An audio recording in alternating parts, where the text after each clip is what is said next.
I'm John Brown, a 16-year law enforcement veteran from the state of Arkansas. The Clinton Chronicles was originally released in June of 1994.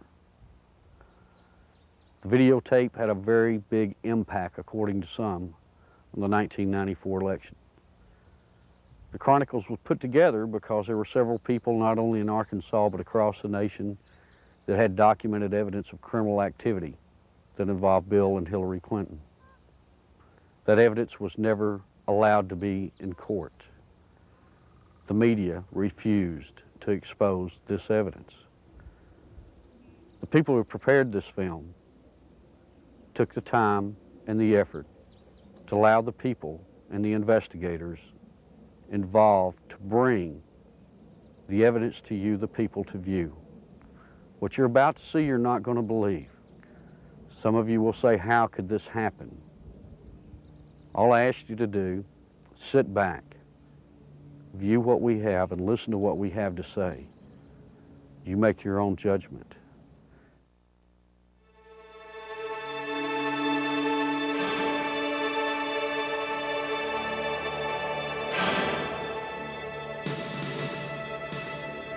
On January 20th, 1993, William Jefferson Clinton became the 42nd President of the United States. At the time, most Americans were not aware of the extent of Clinton's criminal background, nor were they aware of the media blackout, which kept this information from the public. As State Attorney General and later Governor, Bill Clinton in 12 years achieved absolute control over the political, legal, and financial systems of Arkansas. As president, he would attempt to do the same with the nation by bringing members of his inner circle with him to Washington. The hijacking of America was underway, and its impact on future generations would be incalculable.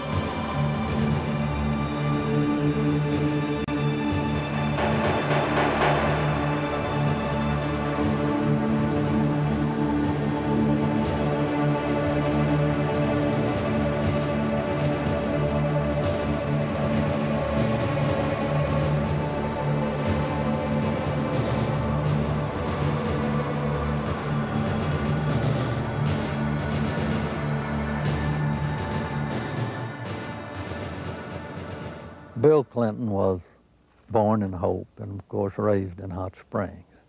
They had open bawdy houses over there at the time, and they had open gambling at the time. But Clinton grew up in that atmosphere, that different atmosphere of Hot Springs. If it felt good, you did it. He was selected to go to the national from Arkansas Boys Day, to be a delegate to the National Boys Day. And while he was there, he was able to meet John Kennedy. And I'm sure that sparked an ambition in this young man. And he apparently has always had an exceptional, keen mind, a keen intellect. And he early, evidently, had tremendous ambitions. He was gifted in so many ways. The truth is, he's one of the most charming men that I've ever met in my life. He has more energy than any 10 people I've ever known. He was able to network himself into running for Attorney General virtually unopposed.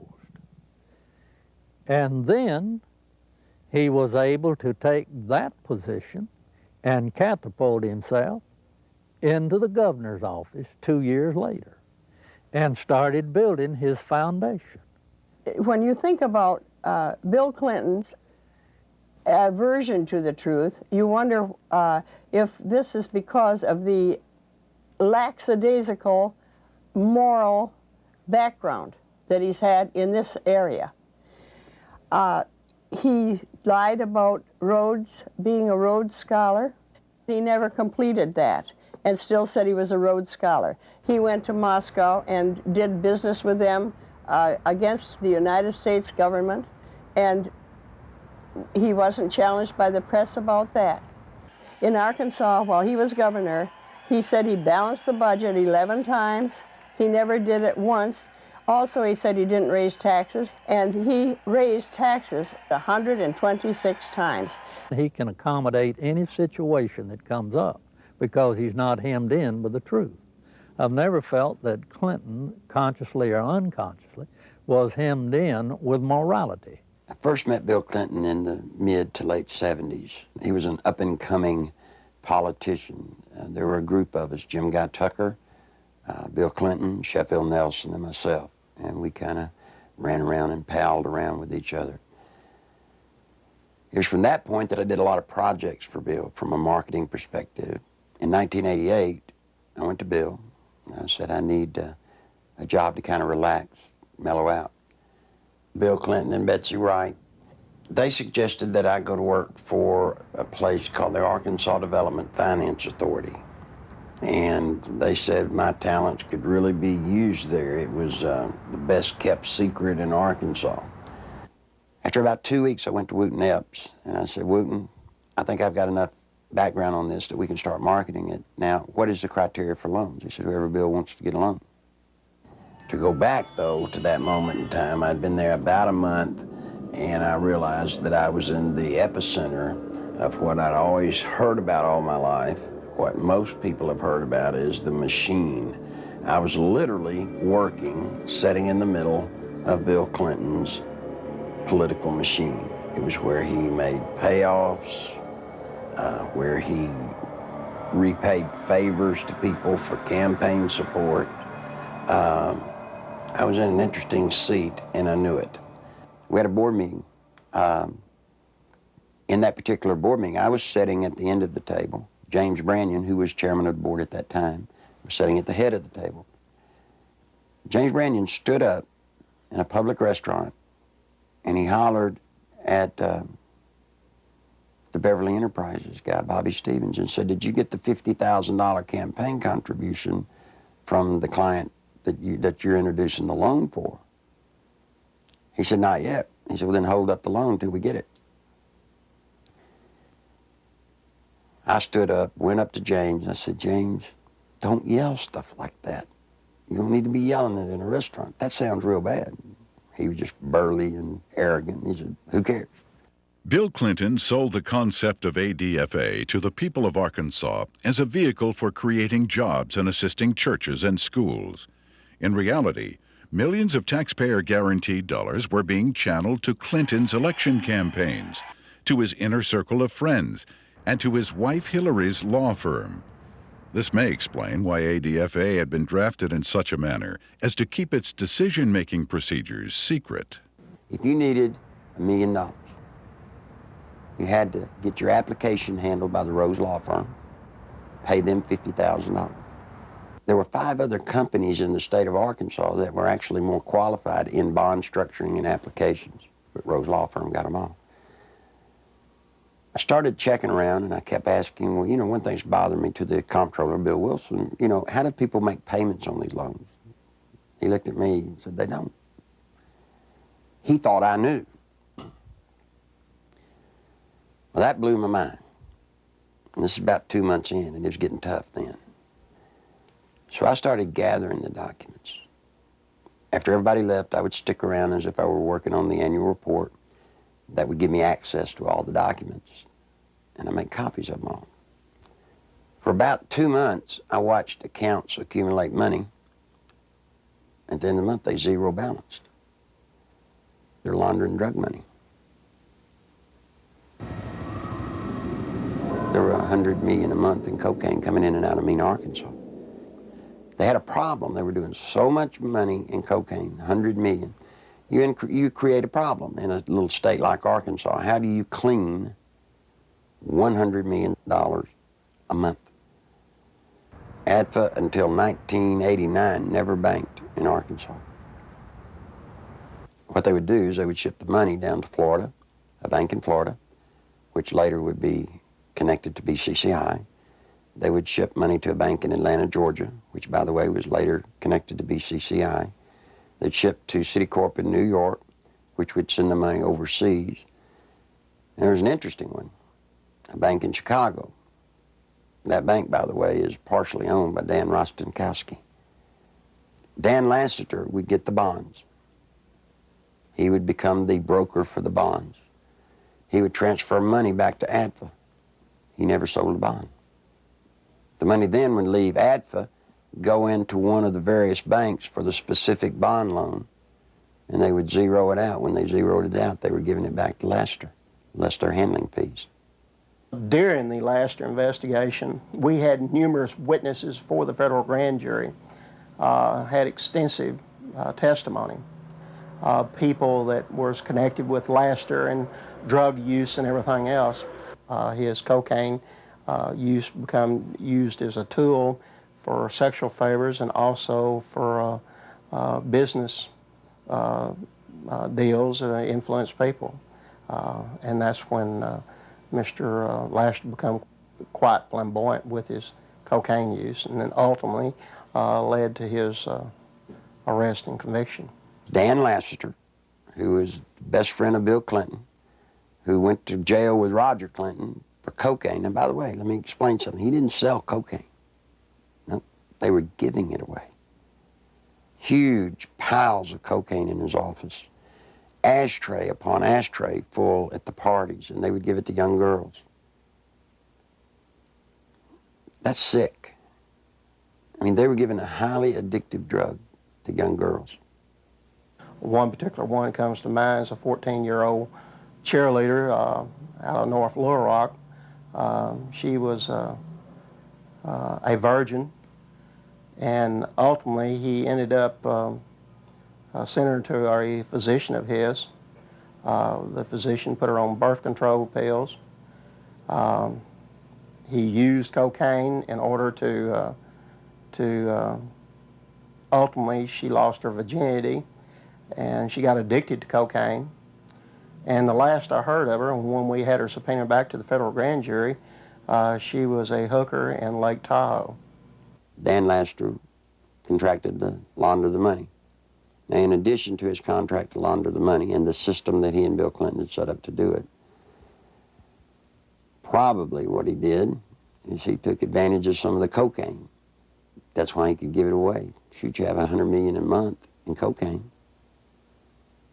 They wouldn't care if you took a bucket full a day. After Lassiter was indicted, I started to receive quite a bit of harassment from my own department, the Arkansas State Police.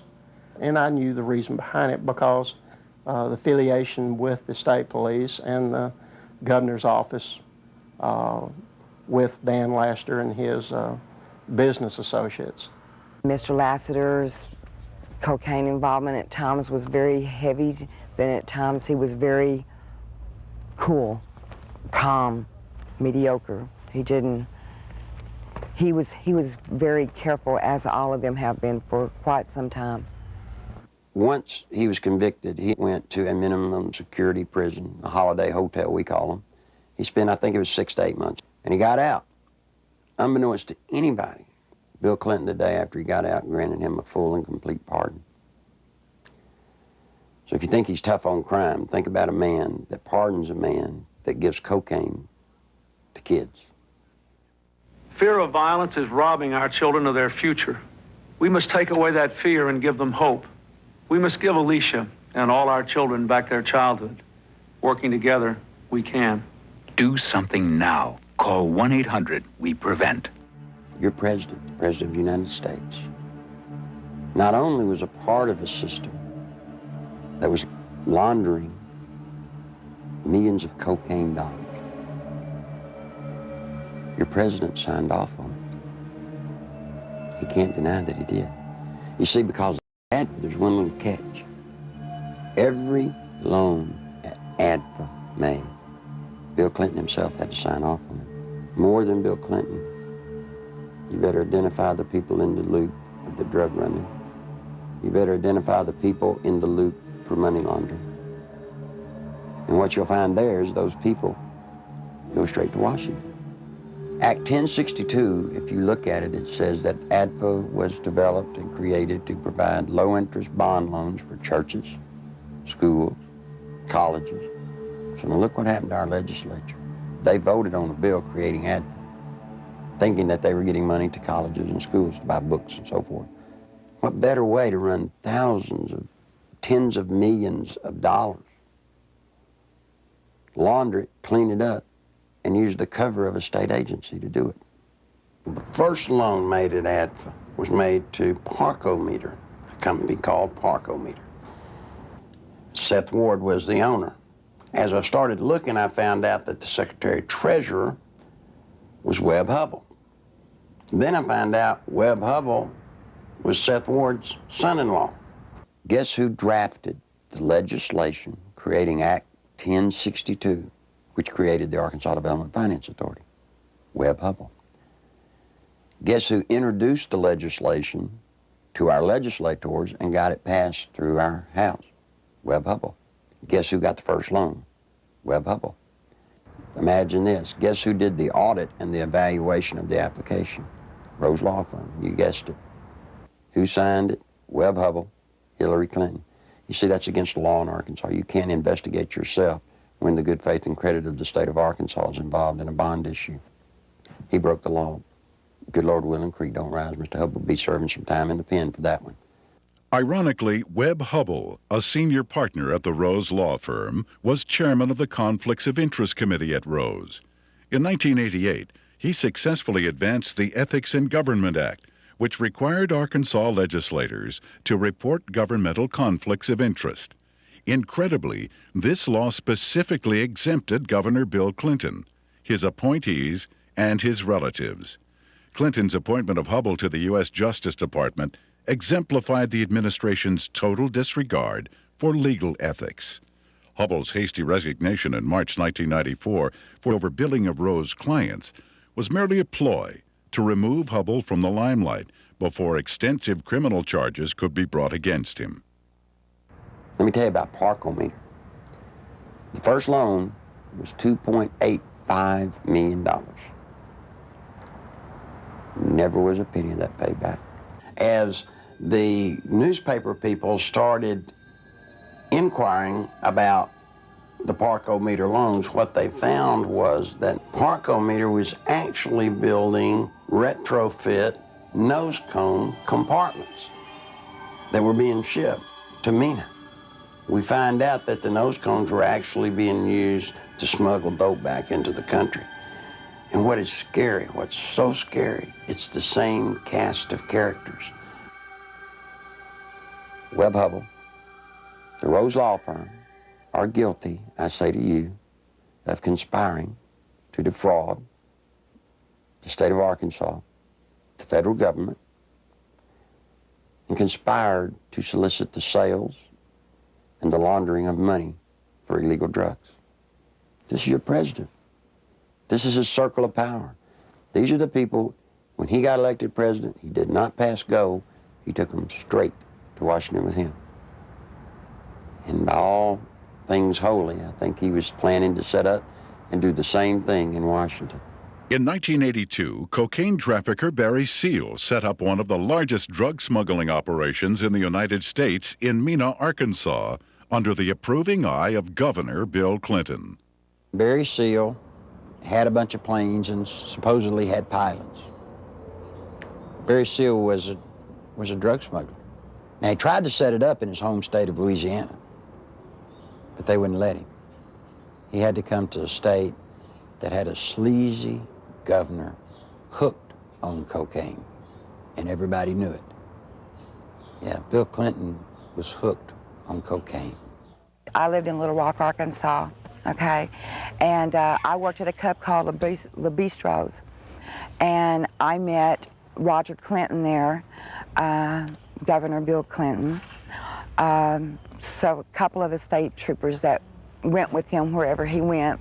Roger Clinton had came up to me and he had asked me, could I get him some coke, you know, and asked for my one-hitter, which a one-hitter is a very small silver device, okay, that you stick up into your nose and you just squeeze it and a snort of cocaine will go up in there.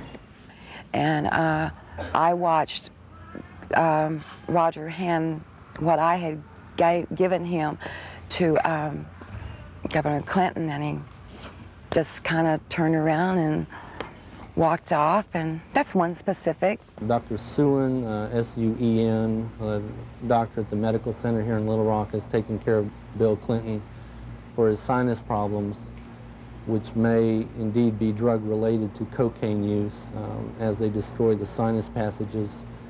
Governor Bill Clinton was taken into the hospital, I believe it was the medical center, on at least one or two occasions for cocaine abuse and overdosage, in which he actually had to be cared for at the hospital.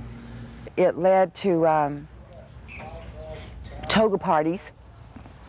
And if you're not sure on what a toga party is, I've had to clarify this in the past. A toga party is where you wrap yourself in a sheet most of the time. The people at the toga parties were Governor Clinton, now President Clinton, Attorney General Steve Clark. Okay, he was there a few times. Members of the Arkansas State Police, you know, along with Roger and, you know, other people. They began to dance around, do the cocaine in one room, have sex in another room, because in the Coachman's Inn, the rooms were adjoining, you know. And to be quite truthful, you end up with somebody in particular, and you 9 times out of 10 end up having sex. And there was cocaine there. I know. I'm the one that made sure it was there. I've talked to the manager, the assistant manager for the apartment complex where Roger Clinton used to live. They've all said Bill Clinton did drugs. They saw him. I've talked to a lot of other people who have all, just like the people at the apartment complex, said, hey, John, get us to a congressional hearing. Yes, we'll sign sworn affidavits. These people want to be sure when they come forward that something's done about it, because they fear for their life, but they really want the truth to get out.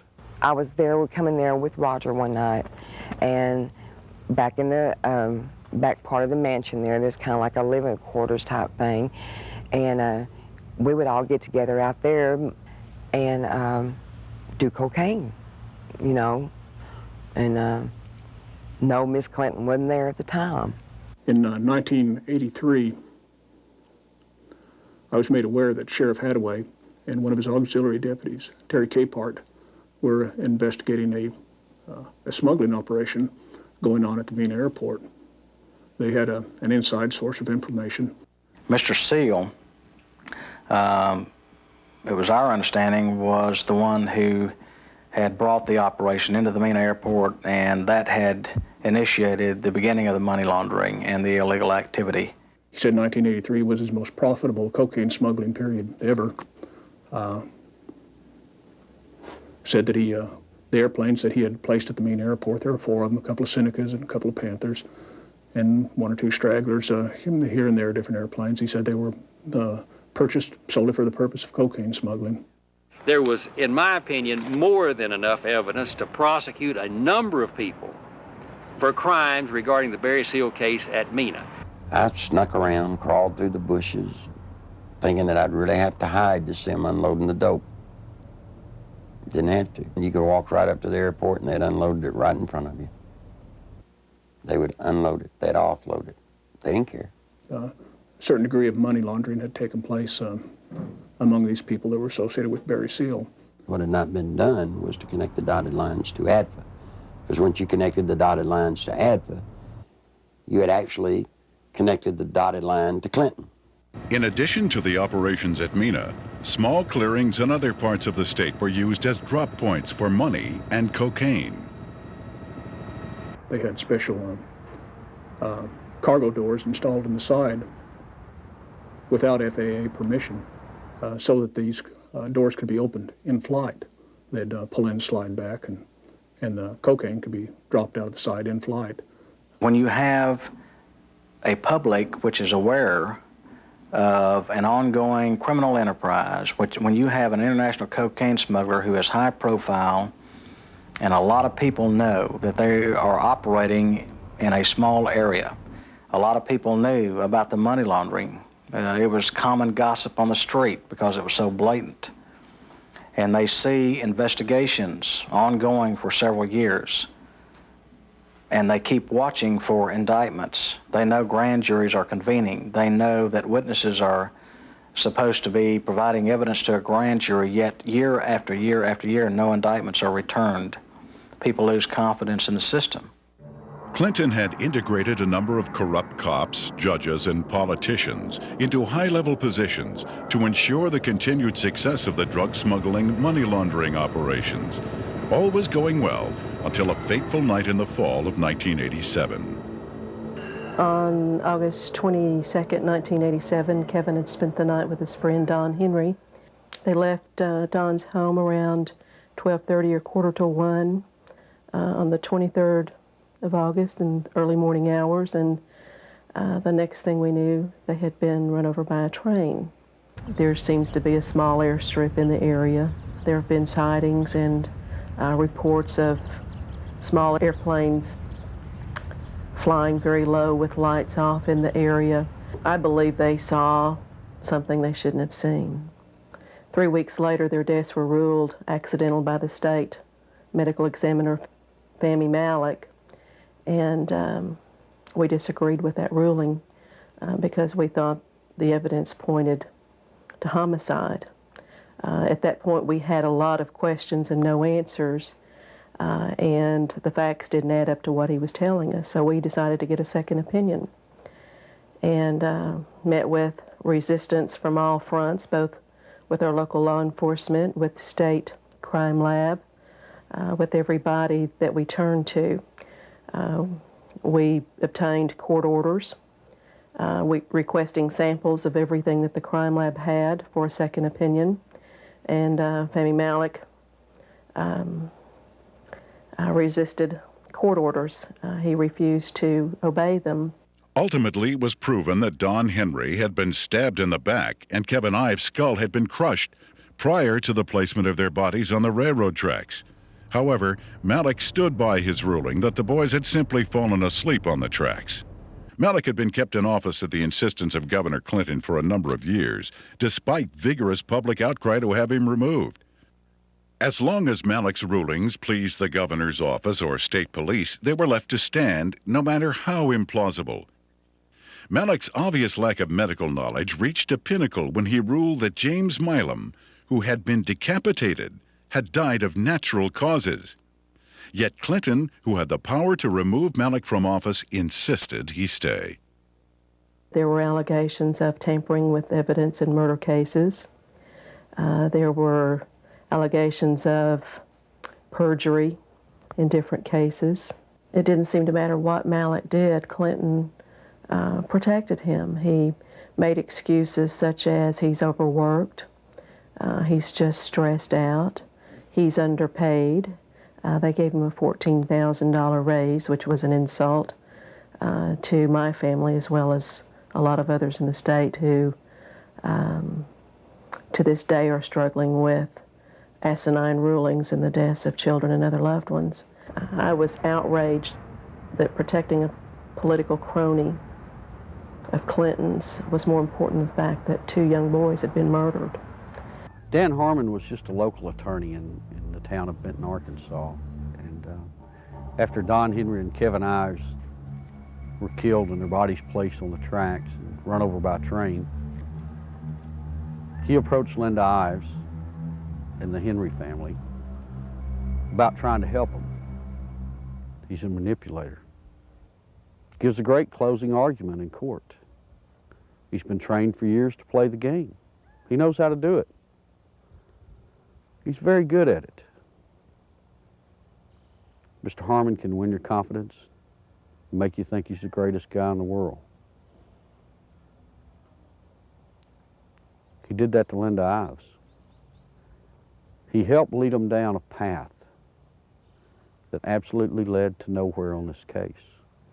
I got involved in the case, and immediately Harmon tried to discredit me without even knowing me. Couldn't figure it out. I run across a young lady named Charlene Wilson who told a horror story that I didn't really believe at the time. So I started searching for evidence to substantiate just part of what she had said. Herman went ballistic. Called, he threatened me, threatened Sheriff Pridgeon, threatened Captain Gene Donham, the chief deputy. All because I talked to this one woman.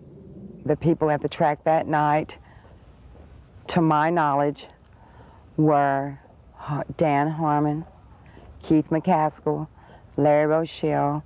I do know that the boys were watching the drop site, okay? And they got curious as to what was being dropped there. The fact is, we know who killed these kids. The whole reason this case has been slowed down, stopped, wherever we're at. They can't do anything with it as long as Clinton's in office, because it tracks right back to Bill Clinton being involved in the cover-up. He took care of everybody that ever covered anything up in this case. Everybody got promoted. A number of people approached the police with information about Don and Kevin's murders and consequently were murdered themselves. Shortly before Keith McCaskill was murdered, he knew that he was fixing to be murdered. He told his family goodbye, he told his friends goodbye. The night of elections in 1988, he took 2 pennies out of his pocket and threw them on the bar there at the Wagon Wheel and said, "If Jim Steed loses this election, my life isn't worth 2 cents." And he was murdered that night. Jeff Rhodes was a young man from Benton who was murdered in 1989. Shortly before his death, he made a phone call to his dad in Texas and told him he needed to get out of Benton, Arkansas, that he felt he knew too much about the boys on the railroad tracks and the death of Keith McCaskill. A couple of weeks later, Jeff was found dead. He'd been shot in the head.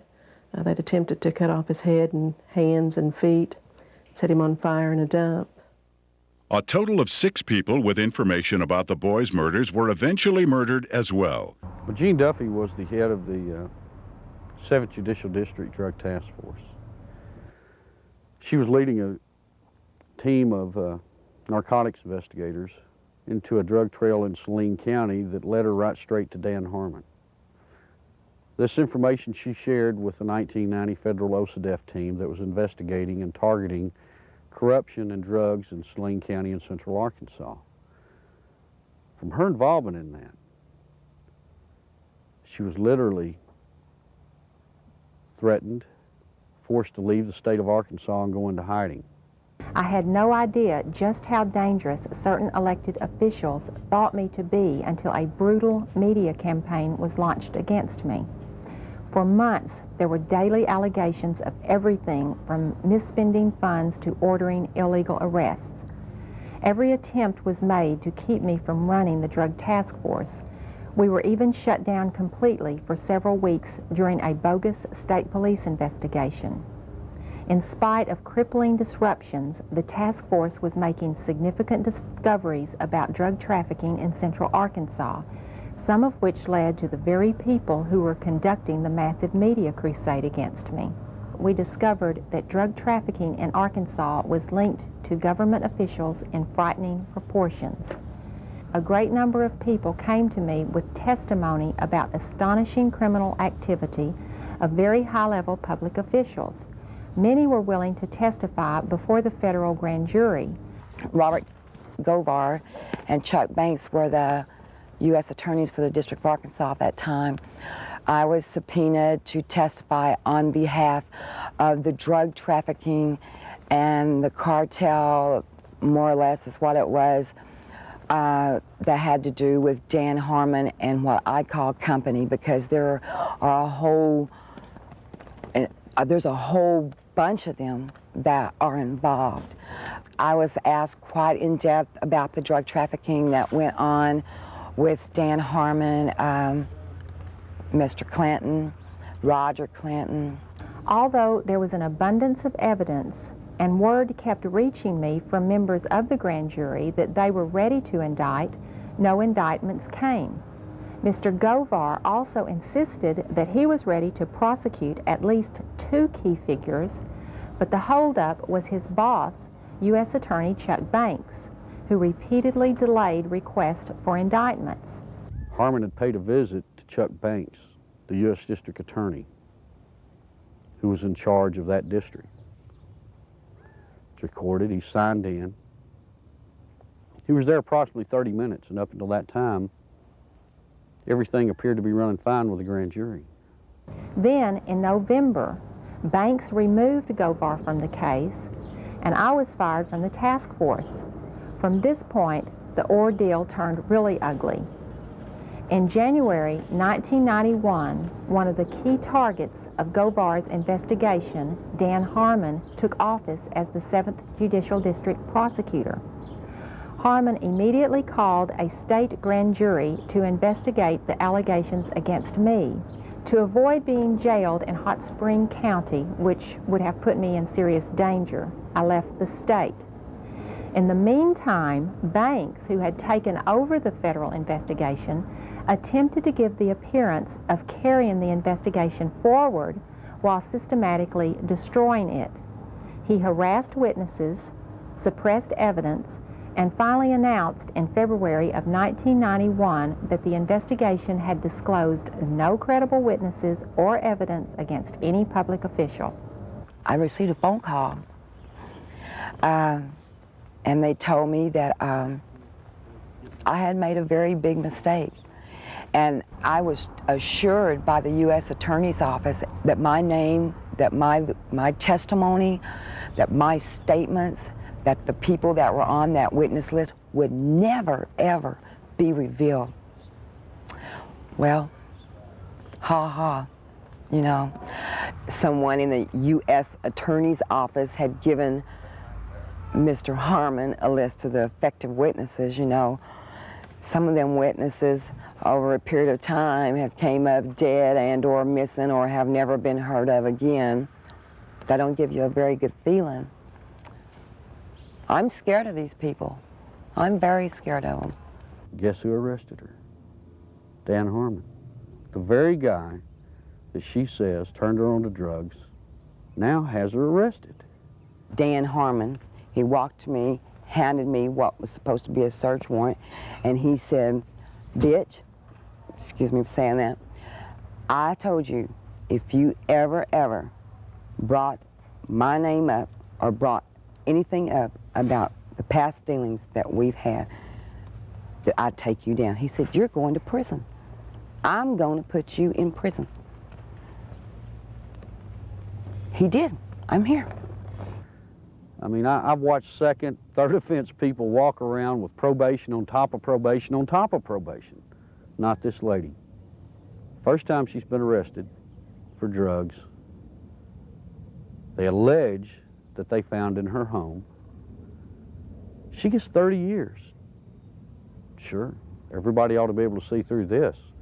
This is a man that told Linda Ives for years, "We're going to get to the bottom of your son's death." But yet when I start making progress, it looks like the people I talk to starts getting time in the penitentiary. Linda says it's business as usual in Saline County, justice as usual in Arkansas. There aren't any words in the English language that can describe how it makes you feel as a parent or as a citizen of Arkansas to see what our officials are capable of doing. You know, I think we were just kind of naive, common, ordinary people. Got up and went to work every day and came home and went to bed and assumed that everybody else did the same thing and tried to do what was right. And I think Kevin's death has been the rudest awakening that anybody could ever have to see what really goes on.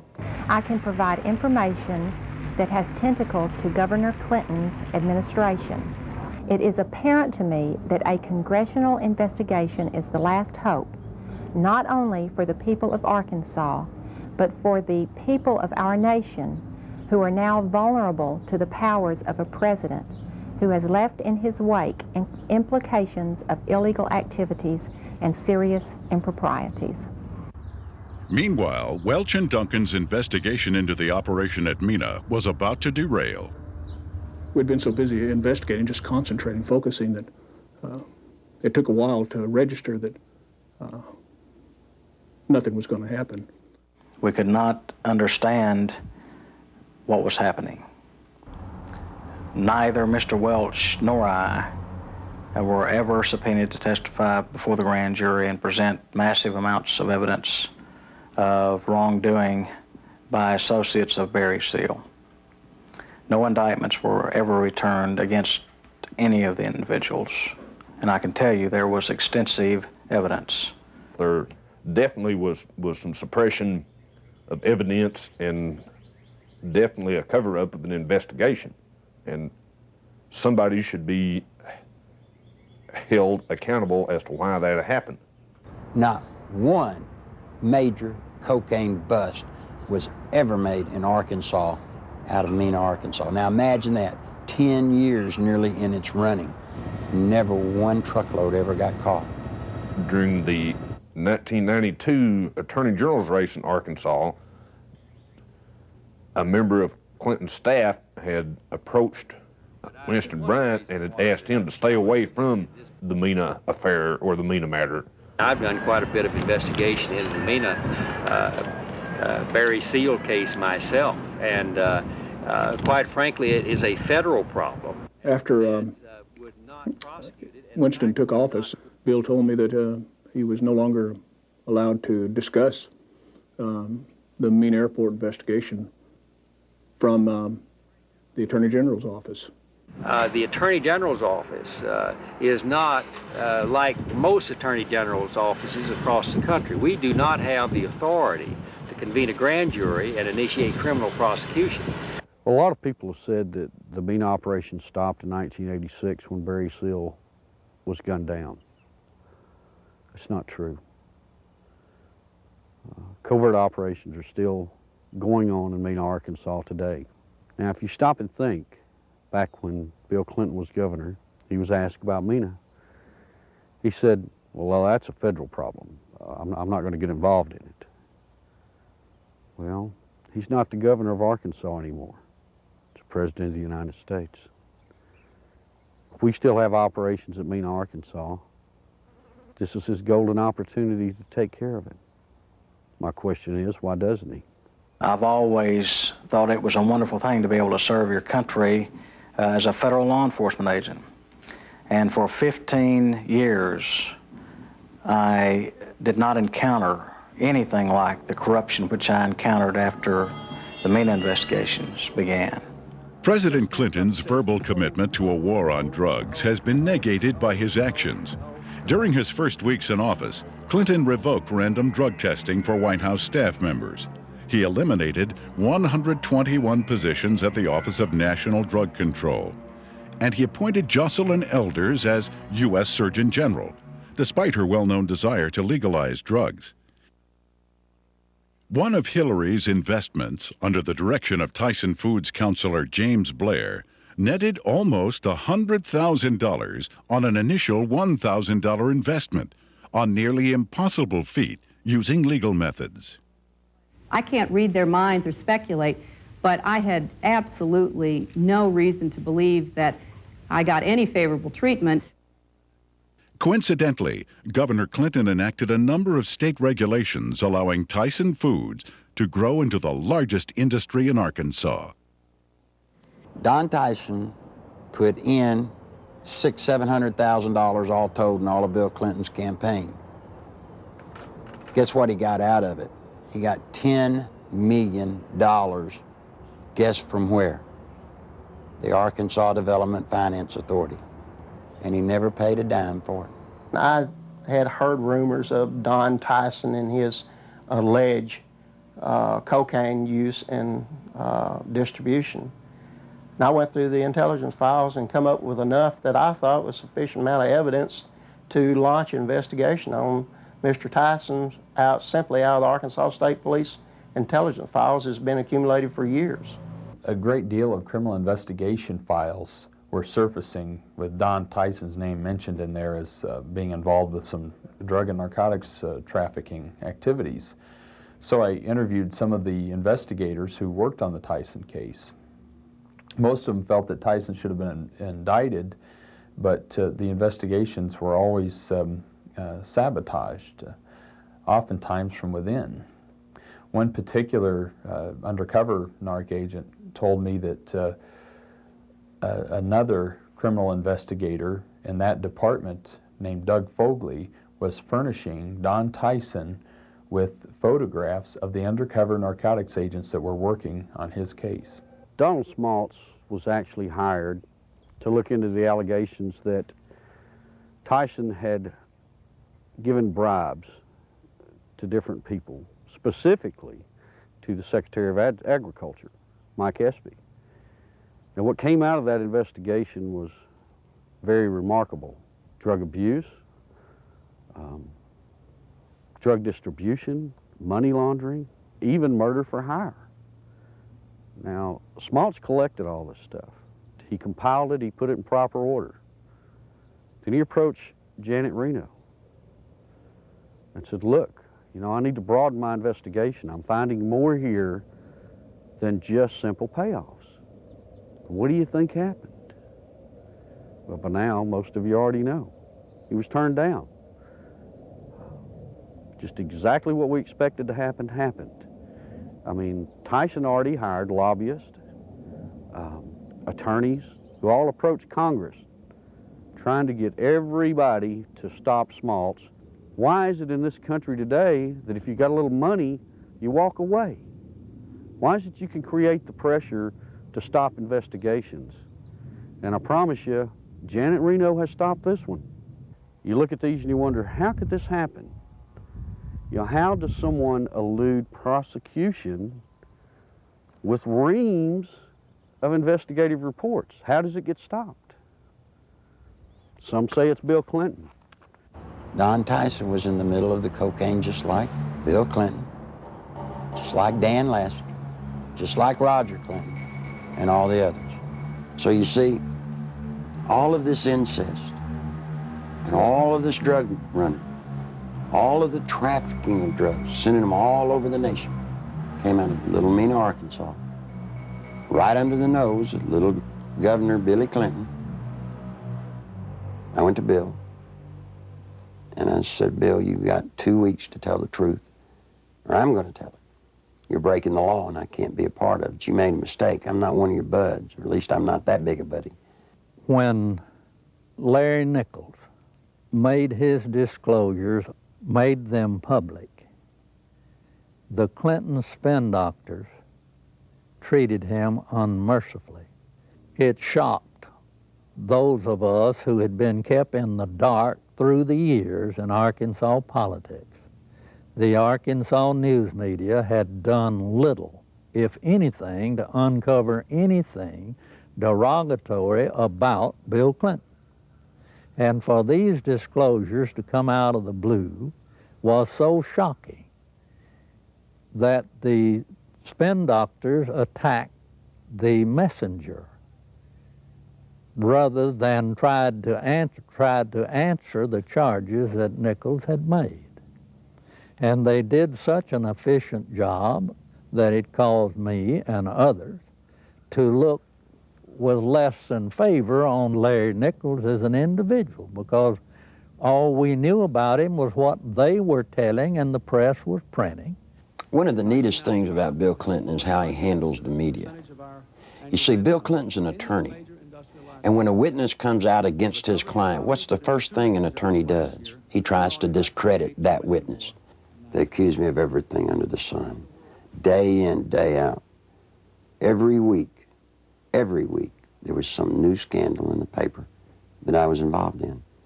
6, 8 weeks later, they print a retraction. Wasn't me. But to this day, people in Arkansas think that I'm some evil person. As a result of that, the boy had to pay a high penalty. In his credibility, he had to pay a high penalty in his acceptability. And then when the new evidence came out that supported everything that Larry Nichols had said, he finds himself, I think, probably in the position of knowing that he had been exonerated, but he has not been exonerated in the minds of the people generally, in my view. And he finds himself probably in the position of wondering where he goes now to get his good name back. A lot of people wonder how Bill Clinton could control a state the size of Arkansas with the absolute authority that he did. It's not hard. You see, after 12 years, after kissing the people that have the money, Bill Clinton controlled the legal system. He controlled the judges. He controlled the attorneys. He controlled the banks. It's just a small state, a one-party state.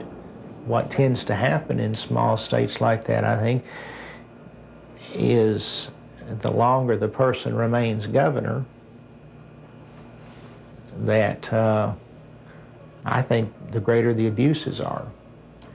And I think the abuses were very, very widespread under Bill Clinton. One thing that's very difficult for people to understand, Bill Clinton doesn't care about money. He cares about power. All he needed ADFA to do was to channel money to the big players financially. I got tickled when the reporters during the campaign came here. They were looking, trying to find out where Bill Clinton profited. He didn't. He profited by putting money into his friends' pockets. The way they were doing these bond issues and just the whole political atmosphere, quite frankly, was a scandal. But that's the way things had historically been done in Arkansas. But imagine this, imagine the power this man has in Washington, D.C. Imagine what he can do to this nation if he gets that circle of power going there, as he did here. Nothing I can do, nothing you can do can stop it. Because he'll have the absolute power, and believe me, he will use it to have you investigated, to have you arrested, to have your company audited. Now, that's what'll happen when his circle of power is complete. When I worked at ADFA, it was not uncommon for Bob Nash to call me up and say, hey, Nichols, the governor needs about $5,000 transferred to his travel account so he can go see his ladies. And we would at ADFA transfer $5,000 to $10,000 for him to go see his girlfriends in either LA or New York. He'd use so much travel money to go see women out of his regular travel budget, he would even have to borrow money from ADFA, not to mention the fact that ADFA's budget was not quite as scrutinized as the governor's budget. But he literally used money, ADFA money, the people of Arkansas, taxpayers' money, to conduct liaisons. During the 1990 Arkansas gubernatorial race, Larry Nichols, in a last-ditch attempt to alert the public, boldly filed a lawsuit against Bill Clinton. As expected, the lawsuit was eventually quashed, sealed, and illegally dismissed by a Clinton-appointed judge. What Nichols didn't expect was a complete media blackout of the facts he presented. Back in 1990, after all the damage they had done to me, I did something that most people wouldn't do in Arkansas. I sued Bill Clinton. Now, it's very important to note that in that lawsuit, I brought out the names of 5 women. On October the 19th, the only press conference I've ever held in my life was on the Capitol steps of Arkansas. Every news organization in Arkansas, newspaper, TV, radio, were there on the steps. I read the names of the 5 women. I read and talked about ADFA. No one had ever made such a cold, callous statement against Bill Clinton where he named the women. When I got through with the press conference, I went through the center door and I walked off with the camera crews with me, and I walked all the way to the end to the governor's office. And I left the press release right on the governor's secretary's desk. Not one bit of the press release made it into the local TV or the local newspapers anywhere. It didn't show up anywhere. The reason I tell you that is because in those days he had the circle of power complete in Arkansas. Eventually, every allegation stemming from Nichols' 1990 lawsuit and press conference would prove valid regarding Clinton's taxpayer-financed sexual liaisons, his drug usage, and his criminal activities relating to ADFA and Whitewater. Gradually, the women who had carried on adulterous affairs with Clinton began to emerge. The first was Jennifer Flowers, who, like all those close to Clinton, was faced with a decision. Either keep quiet and receive a government job, or go public and face character assassination in the press. Betsy Wright, Clinton's former chief of staff, admitted she had been hired to conduct media smear campaigns against anyone planning to tell the truth about the governor's sexual habits. She was prepared to go after at least 26 women who had the potential of destroying Clinton's chance at the presidency. During the 1992 presidential campaign, I was getting bludgeoned by the media because Jennifer Flowers had come out of my lawsuit. A man called me on the phone on a Monday. His name was Gary Johnson. He was an attorney. He told me that he felt bad because I was being bludgeoned, and he wanted to talk to me about handling my case. Well, I was craving an attorney, any attorney, to help me. You know, I saw Larry out there doing battle, so to speak, on his own, and I felt like he needed some help. I met him on a Tuesday. He was a special attorney. I didn't even know it. You see, he lived next door to Jennifer Flowers. For security purposes, Gary Johnson had installed a video camera near the front door of his Quapaw Tower condominium.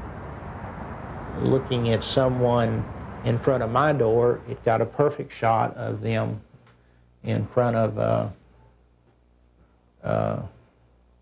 Jennifer Flowers' condominium. And it wasn't my intention ever to take pictures of Bill Clinton going in to see Jennifer Flowers. I could care less who Bill Clinton goes to see. But it just so happened she lived next door to me, and I mounted the camera there. Guess what he caught on tape? Bill Clinton walking into Jennifer Flowers' apartment on numerous occasions with a key. I actually saw him go into her condominium. It wasn't that I was standing there looking out my peephole watching Jennifer Flowers' condominium. It had nothing to do with Bill Clinton. It's just that I got the camera. I had the camera before Jennifer Flowers moved in. And when she moved in, she just happened to have some very interesting house guests. Go back to 60 Minutes when Bill and Hillary were loving kisses.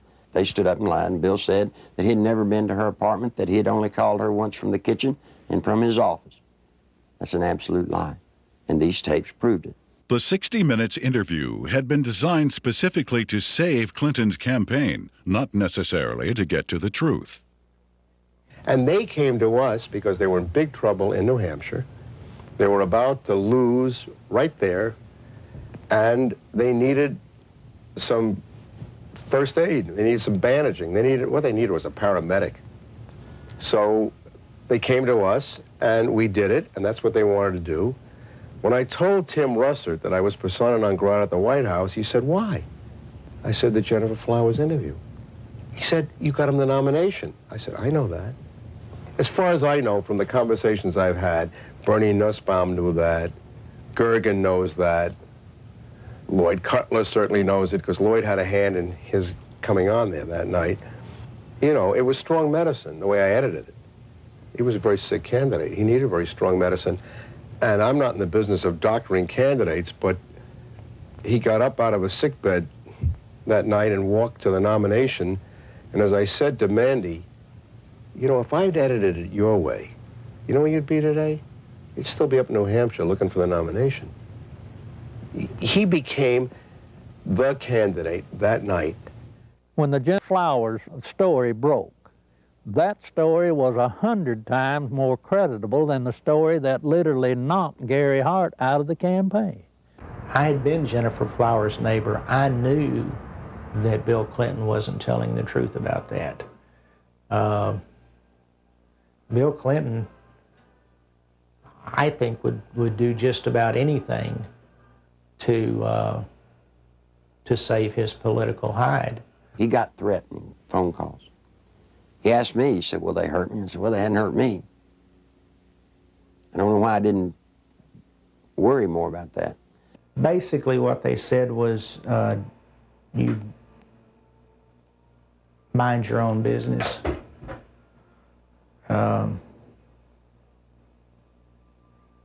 and all it did was made me mad. I never thought in a million years that anybody would follow up on it. We filed the request for the subpoenas on Thursday. Saturday morning, we found Gary Johnson beaten and left for dead. And without getting into gory details, both elbows were dislocated, his collarbones were broken, his spleen and his bladder were ruptured with holes the size of $50 in them. His nose, his sinus cavities were all crushed. He had been beaten by Clinton's people. Were they very large? Yes. Yes, they were. Did they say, where's the tape? Yes, they asked me for the tape. And what's sick is the man gave them the tapes, and then they went and broke his elbows, punctured his spleen, punctured his bladder. They looked like state troopers, I'll say that. Clinton can be a very dangerous individual in the state of Arkansas. In my lawsuit in 1990, I named the lady Sally Perdue as having an affair with Bill Clinton.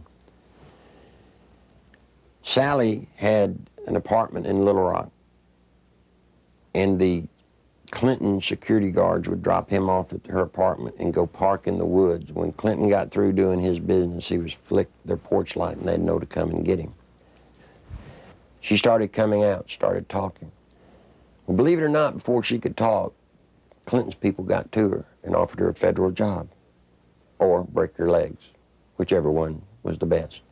Sally Perdue, former Miss Arkansas and radio talk show host, carried on a sexual relationship with Governor Clinton between August and December 1983. State troopers in government vehicles were used at taxpayer expense to shuttle Clinton back and forth to Sally's home. Perdue, who today supervises a home for people with Down syndrome, was offered a $60,000 a year federal job to keep quiet. She refused. And you see, that's illegal. You can't offer a federal job to get someone to hush. Following her attempt to go public, Miss Perdue lost her job and started receiving threatening phone calls and letters. Live ammunition was found on the seat of her car, and the rear window of her vehicle was shot out. Even though a number of witnesses have corroborated her story, the American press has refused to print it. During the 1992 presidential campaign, interviews with ABC and NBC, as well as an appearance on the Sally Jesse Raphael show, were taped, but were never aired. She had actually been on the Sally Jesse Raphael show right after the New York primary. Did you know the TV stations around the country blacked out that program and wouldn't show it? In December 1993, former bodyguards of Bill Clinton came forward with detailed information regarding the governor's sexual encounters with a number of women. Larry Patterson and Roger Perry, both veteran Arkansas troopers, boldly spoke on the record. Two other troopers who initially spoke off the record were later identified as Danny Ferguson and Ronnie Anderson. In April 1994, a fifth trooper, L.D. Brown, came forward and corroborated their stories, adding that Clinton's sexual partners numbered over 100 during the period he was employed by the governor. The trooper's official duties included approaching women to obtain their phone numbers for Clinton, driving him to rendezvous points in state vehicles, guarding him during sexual encounters, securing hotel rooms, and lying to Hillary about his whereabouts. Phone logs and other corroborating evidence fully back these reports. I saw on several occasions Bill Clinton engaging in sexual acts while I was either blocking the road or working security at the governor's mansion. I saw them with my own eyes take place. So it's not a rumor, it is firsthand. The entire conversation inside a vehicle in a 2-hour drive from one point to another would be totally about sex and women or jokes. He would actually ask people how they performed oral sex on women in cars. I'd been in that conversation. He would ask if you had ever had 2 to 3 women at one time in one bed. Things like this. Bill Clinton was obsessed with that. the first or second time that you're with him and you're alone and you see some attractive woman, he would say, "Hey, Larry, what would you like to do to her?" And, you know, this is the governor of the state of Arkansas. The majority of his off time was spent trying to figure out ways to be with women that he wanted to be with. He was more discreet during a campaign year than he was in a routine year as governor, an off year. We were required to work overtime so we could sit outside someplace and block the road, or sit in some driveway, or sit at some, you know, apartment complex while he went in to take care of his female friends. You know, state money was utilized. He had certain troopers that he used for certain women, and Larry Patterson and Danny Ferguson were used for two women in particular. He would tell you, "Larry, see the blonde-headed lady in the green outfit? Go get her name and her telephone number for me." He would say, "She has that come hither look." And that was verbiage that he used quite often. And on several occasions I have gone out into the crowd. I never had one of the females to refuse to give me her name and her address. On one occasion, it was a Christmas parade of 1989 in a small town in northeast Arkansas. And he picked a lady out of the crowd and asked me to find out who she was. He just carried on about how beautiful she was, how good looking she was, how big her breasts were and things like that. And I found out that she was interested in a state job. And she gave me her name and number, and I said, "Well, maybe the governor will call you, or can I call you?" And when we got in the car, I gave the governor her name with her phone number, and I said, "You'll like this, she's interested in a state job." And he said, "Oh, good, good, good, good, good." The next time I saw that lady, she was working for Bill Clinton in his presidential campaign the night he announced his candidacy for president. I was told by Bill Clinton that this was part of my job, to keep people from finding out about his affairs. Most of the women that Bill Clinton had sexual affairs with were well taken care of. They have good jobs, or their husbands ended up with good jobs. They were well taken care of, and the actual time spent trying to cover up these affairs while he was governor was nothing like it was when he announced that he was running for president. In an attempt to silence the officers, the Clinton administration launched an elaborate counterattack, which included urging Ferguson to change his story and levying false accusations of insurance fraud against Perry and Patterson. When Larry Patterson and Roger Perry came out, Clinton's security guards, they substantiated everything that I'd alleged in the lawsuit. These people were there, they were bodyguards. But watch what happened. The same thing that happened to me, they planned to do to them. They roasted them in the media. They said they were committing insurance fraud. The evidence of that these state policemen have brought forward relative to Clinton's womanizing is being questioned by the spin doctors as not being credible. Yet it is more credible than the evidence on 90% of the people who are confined now on death row across America. Is this fair? Did y'all see there were papers saying that the troopers were telling the truth and were found innocent?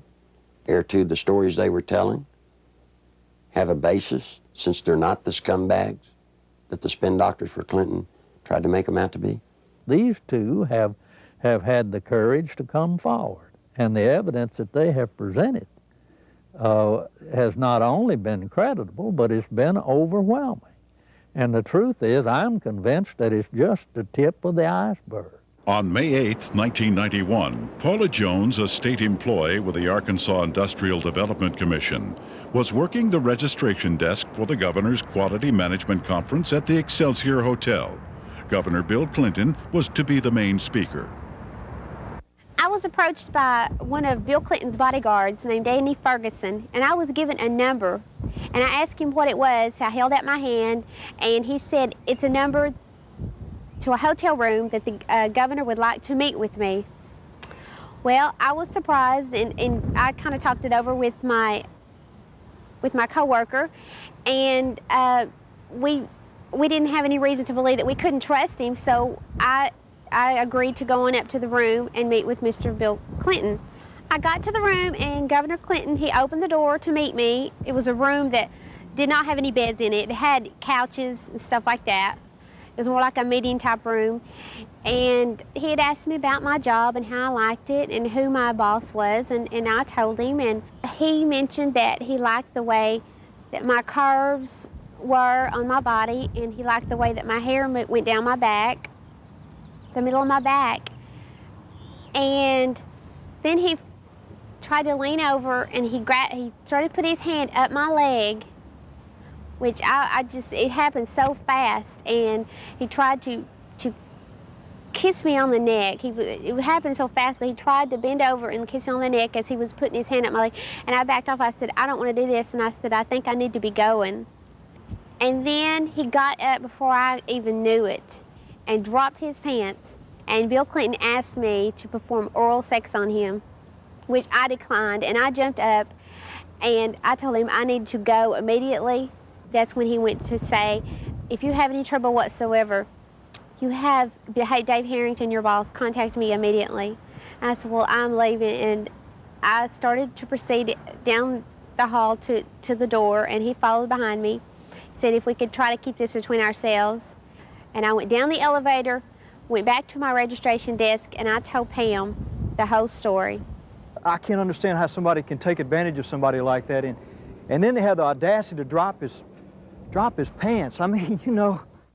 I'm not going to dignify this by commenting on it. Paula gave the exclusive to the Washington Post, and Mike Isikoff, we were going to be as open as we could with the Washington Post. And Mike told Paula that as far as he was concerned, that he believed Paula, and that he thought the story should be told. And Mike said they were ready to put the story out, and they were going to go to the editors and present the story to him. We heard that Mike got suspended from the Washington Post, and there was a big fallout between the editors of the Washington Post and Mike. Paula Jones filed a lawsuit against President Clinton, claiming sexual harassment. The same day, a massive media smear campaign against Paula Jones was launched. Think about a man that has no more regard for women than Bill Clinton does. They're just sex things. I don't understand the feminist movement being behind Bill Clinton. He hangs women on his wall like trophies. A number of women who have had sexual relationships with Bill Clinton have allegedly been given major career boosts in exchange for silence. Beth Colson received a judicial appointment to the Arkansas Court of Appeals from Clinton. Regina Blakely landed a job with CBS National in Washington covering the White House. Likewise, Deborah Mathis secured a lucrative job with the White House Press Corps. Susan Whitaker was made the liaison between the Arkansas State Capitol and the White House. Elizabeth Ward obtained a position with the Clintons' close friends, Hollywood producers Harry Thomason and Linda Bloodworth Thomason. And Joe Jenkins was given a high-level position with AP&L.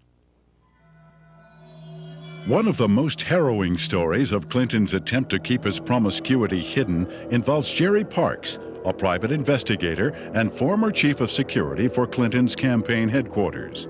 My father was Luther Gerald Parks, a.k.a. Jerry Parks. He was the head of Clinton's security for Clinton's inaugural campaign whenever he was running for president. My father was brutally murdered at Chenal Parkway and Arkansas Highway 10 in one of the most elite parts of Little Rock, Arkansas. Someone pulled alongside of him and started shooting at him. They cornered him, stopped him on Highway 10 as he was turning left onto Highway 10 off Chenal Parkway. They stepped out of the car after blocking his path. He was shot 5 times, once in the leg, once in the arm, 3 times in the chest. My father had a file on Bill Clinton's infidelity and his affairs that ran from approximately 82, 83 to somewhere between till about 90 to 91. The file consisted of pictures, time, dates, places of where Bill Clinton was at, where Roger Clinton was at, the type of drug use that Bill Clinton and Roger Clinton were involved in. I was the only person that would ever go with him when he would do his private investigative work. And I remember 4 to 5 times that I was with him, and that's what he was keying on. I saw Clinton with a lot of different women, a lot of different types, sizes, shapes, colors, one of them being Jennifer Flowers. You know, I was just like, wow. It was more neat than anything else that, you know, somebody that is this famous, this bigwig, can get away with this. This just blew my mind. Shortly before Jerry's death, the phone lines at his home were cut, the security system was disconnected, and the Clinton files were stolen. I believe my father was assassinated because he was the one link that could actually close everything and completely shut Clinton down. I feel that Bill Clinton had my father killed to save his political career. When I did contact Little Rock Special Investigative Services, they told me that they had been pulled off the case 3 weeks prior to that. That just blows my mind on how when I hear they're making progress, all of a sudden they're pulled off the case. Something's not right there. Bill Clinton has been the way he is ever since I've known him. He hasn't changed. He will not change. People inside the White House today tell me that he's running sexcapades in and out of the White House like have never been there before. It's a disgrace to America. If we had known his background, the people of Arkansas would have never elected him governor of this state. And I charge the media of this state for not doing their duty and exposing these things that have since become matters of fact. He's a womanizing, dope-smoking, liar, and a draft dodger. I don't remember those being in the Constitution as exactly the model qualities we want in a president. I think the media has been part of the covering up of the actual true story of and character of Bill Clinton. I believed with all my heart that the American people had the right to know what they had been sold. Bill Clinton is not the person that they voted for. Voters who depend on the media for unbiased information regarding political candidates have been betrayed. Much of the information concerning ADFA, Whitewater, and Clinton's sexual promiscuity was known by the media as early as 1990, yet was kept hidden. The media's heavy pro-Clinton bias prior to the 1992 election was best summed up by Newsweek when they candidly stated, "Truth is, the press is willing to cut Clinton some slack because they like him and what he has to say." In May 1994, Newsweek added, "The national press has been restrained in its accounts of Bill Clinton's private life, and with good reason. Most of those who have made charges against him have been despicable people, jealous and stunted sorts." What an indictment about the media. You knew the truth about Bill Clinton. You just didn't like George Bush. I know Bill Clinton probably as well as anybody. We used to train him on how to look straight into a camera and lie through his teeth. And you see, part of Bill's pathological lying is the fact that we've taught him how to believe the lie that he's telling. And once he believes the lie, then he can sell it to you as the truth. The world is at risk when the commander-in-chief of the United States of America is a man that will look at another government, who will make trade deals and lie through his teeth. Clinton could get us involved in a hopeless quagmire easily in Europe, in Africa, in North Korea, in any number of places, because not only of his ineptness and his lack of understanding, but his contempt for military things. This goes back at least as far as the 60s in his college days, when he not only attended and participated in anti-American rallies, but organized them. And incidentally, those were not anti-war rallies. Those were anti-American rallies. He has no loyalty to this nation. He has no loyalty to its fighting men. He has not enough integrity to have any loyalty to its population. He knows how to say the right things, but he's lied for so long that I really don't think he knows the difference anymore between the lie and the truth. Bill Clinton was dishonest on a daily basis. I mean, there's more dishonesty in his life than there is honesty. I mean, it's maybe being a politician in these days and times, you have to tell one group of people what they want to hear and another group what they want to hear. And if the truth conflicts, then so be it. The media has not been able to ascertain today that there's a human being sitting in the presidential chair of the United States of America that lies with everything he says. They still believe somehow in the office of the presidency. They still believe there's some integrity there. Attempts to keep the criminal activities of Whitewater concealed from the public were largely successful prior to the 1992 election. After that, however, the raging Whitewater Rapids could no longer be contained. What the Clintons claimed as a simple money-losing investment was in actuality a series of complex business transactions and cover-ups, ultimately costing the American taxpayer more than $60 million.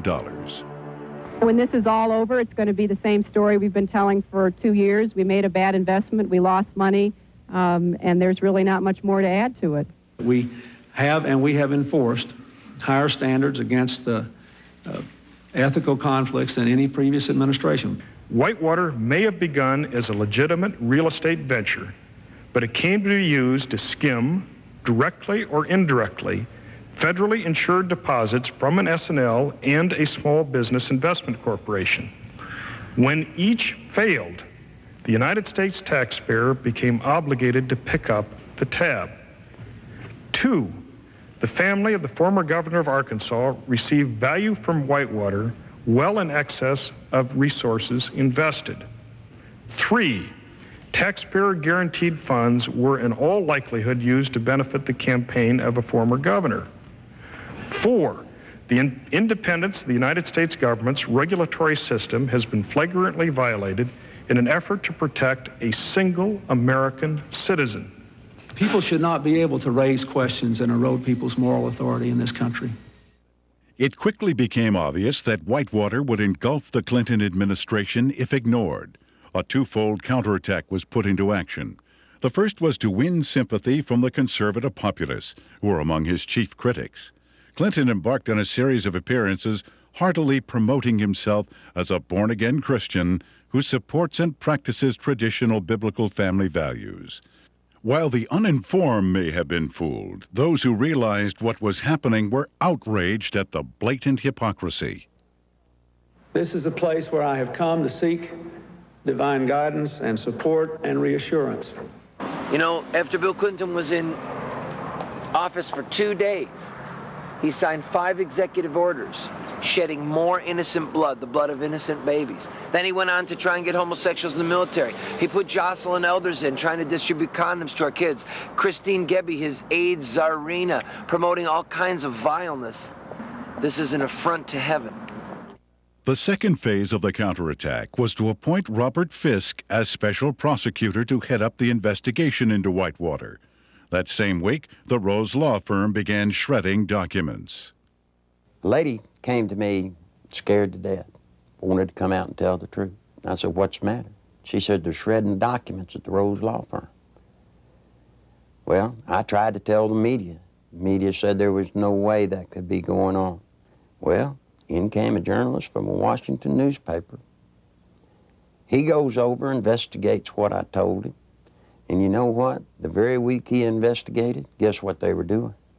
Shredding documents right there at the Rose Law Firm.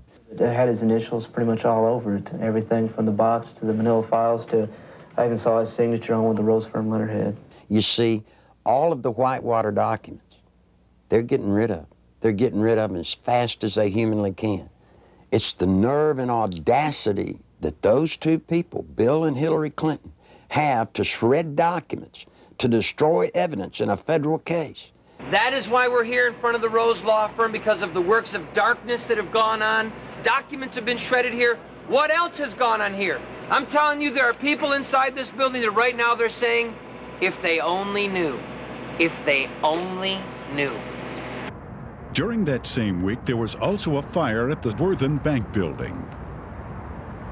Now, this fire was on the 14th floor, and supposedly it was started by a space heater. I want you to look at this footage and tell me if you think it was an accidental fire by a space heater. This is a CPA firm, and the documents that were in this office were important documents relative to Whitewater. If you go back to Arkansas and you look at the Secretary of State's office, anybody that's ever run for office in recorded history, you can find out who their major campaign contributors are since day one, except for one person. Bill Clinton's records at the Secretary of State's office disappeared. You see, they did it then.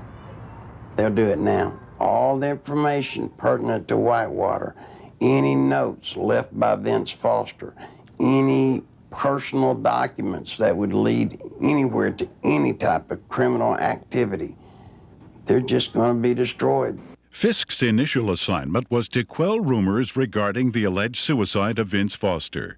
Foster was a senior partner with Hillary Clinton and Webb Hubbell at the Rose Law Firm prior to his appointment as White House Deputy Counsel.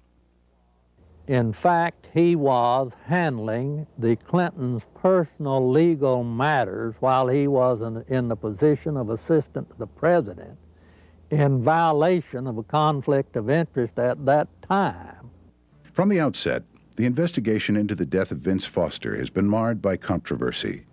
At Bill Clinton and Attorney General Janet Reno's insistence, responsibility for the investigation was turned over to the Park Police, even though Foster's death fell within the jurisdiction of the FBI. Not until his death had sufficiently developed into a full-fledged scandal 7 months later would the FBI be allowed in.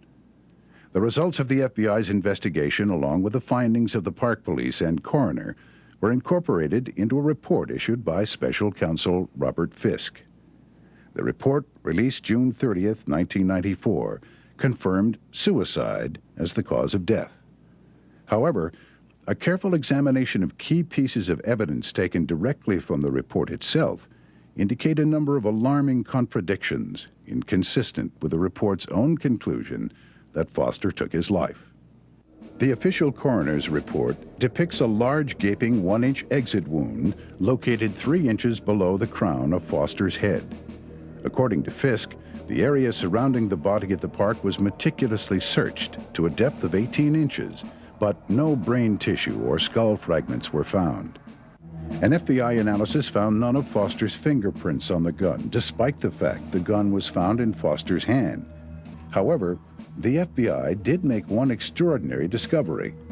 One latent fingerprint was visible on the underside of the right pistol grip, approximately 2 inches from the base of the grip. This print did not belong to Foster. No attempt was made to determine the identity of the person whose print was found on the gun's hand grip. Gunpowder was found on Foster's clothing, which did not match the gun found in his hand. Fisk speculated that gunpowder of a different type was accidentally blown onto Foster's clothing by an exhaust fan in the Park Police laboratory. However, once again, Fisk was not able to support this theory with any evidence. One of the most crucial pieces of crime scene evidence, the fatal bullet, has yet to be found.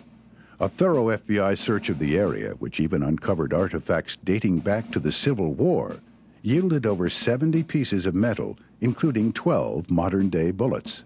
Yet, none of them matched the gun found in Foster's hand. Against standard police procedure, not one resident living nearby was ever contacted during the investigation to find out if a gunshot was heard. Even though Fisk insists that Foster killed himself, leading forensic experts from around the country now agree it is highly unlikely he pulled the trigger himself. Within minutes of the verification of Foster's identity, the Park Police issued orders to seal Foster's office at the White House. David Watkins, Clinton's administrative assistant, assured the police he would take care of it. He lied. Immediately, high-ranking members of Bill and Hillary's staff began ransacking Foster's office, removing important and possibly incriminating documents. The people entering the office included Bernard Nussbaum, counsel to the president, Patsy Thomason, White House Administration Director, and former assistant to cocaine distributor Dan Lassiter, and Margaret Williams, Hillary Clinton's chief of staff. Patsy Thomason was the top aide for Dan Lassiter when he was running his company and doing all the dope. You can only say that she was there taking care of Dan Lassiter's interest in the White House. As mentioned earlier, the Arkansas Development Finance Authority had been laundering its drug money through the Bank of Credit and Commerce International. BCCI collapsed in the early 1990s. Millions of depositors and taxpayers lost billions of dollars, making it the worst banking scandal in history. Heading up BCCI was former Defense Secretary Clark Clifford. The overwhelming criminal charges against Clifford were eventually dismissed by President Clinton. The attorney for Clifford and BCCI was none other than Robert Fisk. Fisk knew that a thorough investigation of Whitewater would eventually lead to ADFA and his former client, BCCI. Fisk also knew he would never be able to complete his investigation since it is illegal to prosecute a former client. Fisk was not selected by the Justice Department to investigate Whitewater at all, but to simply subpoena documents and testimony, making sure they never see the light of day. The investigation of Whitewater is being handled by an independent special counsel whose appointment I supported. Our cooperation with that counsel has been total. Now think just for a moment. If there are papers that prove you did nothing wrong, then why would you destroy them so that they don't come out? Why would you hide behind subpoenas in the cloak of secrecy? No, see, Bill and Hillary Clinton have something to hide. And only through a congressional hearing does this nation have a snowball's chance of that truth coming to the light of day. That's the reason it's so imperative that the Congress of the United States rise to the occasion and meet their responsibilities to hold public hearings relative to this matter during this period of time, or justice will never be done. There are lots of people that come to me that want to tell the truth. They come to me, but they're afraid. They're afraid of losing their jobs. They're afraid of family members or themselves being hurt. Don't be afraid anymore. Bill Clinton doesn't own the world. He doesn't scare me. He shouldn't scare you. I wish all of y'all would do what I've done. Stand up. Stand up for the country. I want my daughter to know that if you stand up and tell the truth, you're okay. Right now, all she sees, if you stand up and tell the truth, you'll be destroyed. If you're a pathological liar, lie through your teeth, every breath, hurt people needlessly, you'll get to be president. You don't want that. I don't want it. If I had anything to say to Bill Clinton, you know what it'd be? It's bound to be a great burden to walk around lying from one thing to another, to never tell the truth. Bill, tell the truth. Come clean. All you may not get to be president, but the truth will set you free. It'll set all of us free, and it'll save the nation. I've still not been accused of anything wrong because I haven't done anything wrong. And I'm not going to do anything wrong.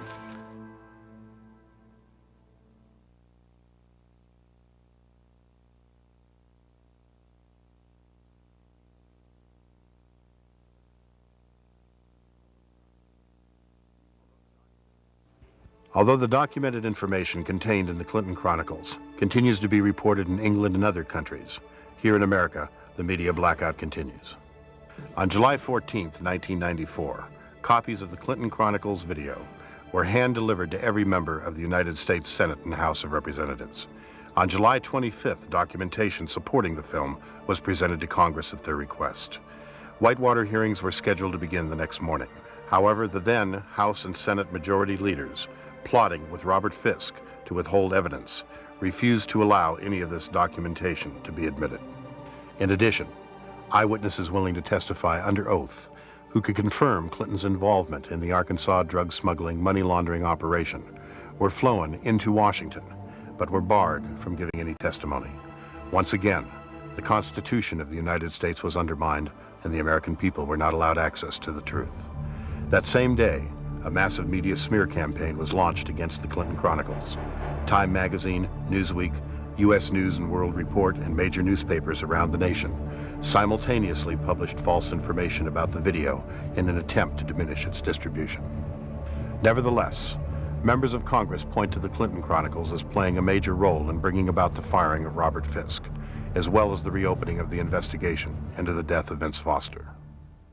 On August 3, 1994, Larry Nichols was arrested on false charges of writing 2 bad checks and failing to obey a yield sign 7 years earlier.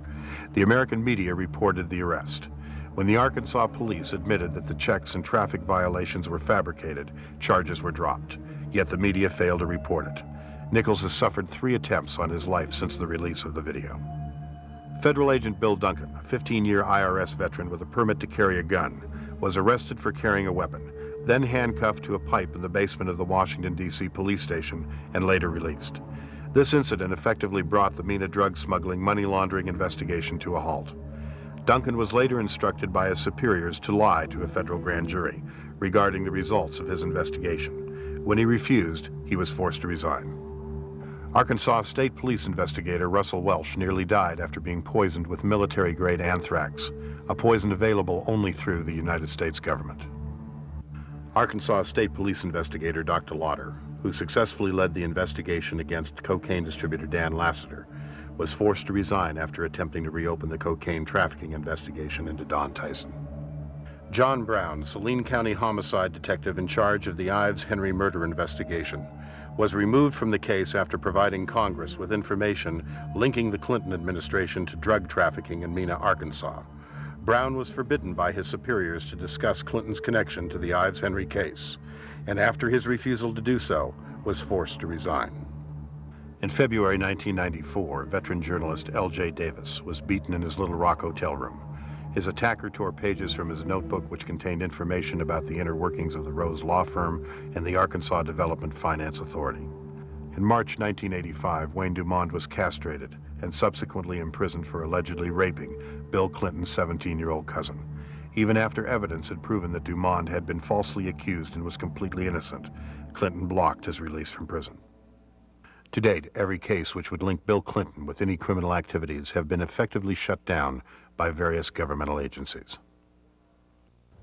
The one office that all of us universally look up to, irrespective of what party or political philosophy we espouse, is the presidency of the United States.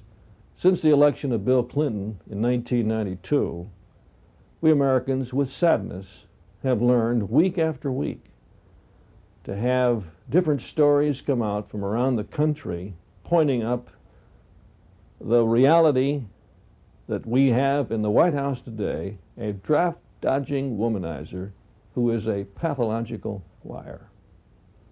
It's a very dangerous thing for America and a dangerous thing for the world. I can only, conclude that the responsible course for the House of Representatives to do is to introduce a resolution of impeachment against Bill Clinton. It is with sadness that I make this statement, because this action will introduce something that we Americans don't want to see in our political process. But we can't continue down the course of what we see unfolding before our eyes almost every week or almost every day. And the best thing for all of us is to get it out in the open and go forward and let the chips fall where they may. Under our Constitution, the House introduces a resolution of impeachment, and the U.S. Senate is a place where a trial takes place. And I think for the good of the country, for the good of the peace and tranquility of the Western world, this is a course that Congress should take.